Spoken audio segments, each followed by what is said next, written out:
Sa iba pang balita, muling mauupo sa pwesto si incumbent Manila 6th District Representative Benny Abante Jr.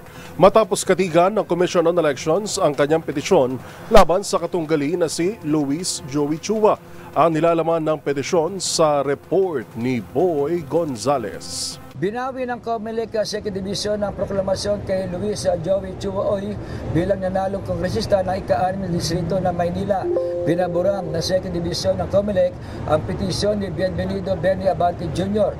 na nagsabing hindi kwalipikado si Chua na tumakbo bilang kongresista dahil hindi sa natural-born Pilipino.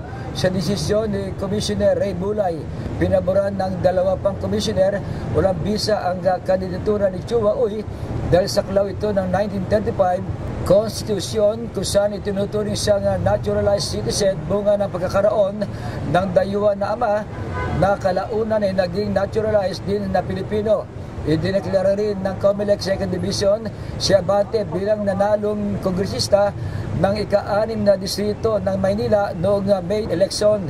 Sinabi naman ni COMELEC Chairman George Serving Garcia, maaari pa namang iapela ni Chua sa unbank ng COMELEC ang desisyon.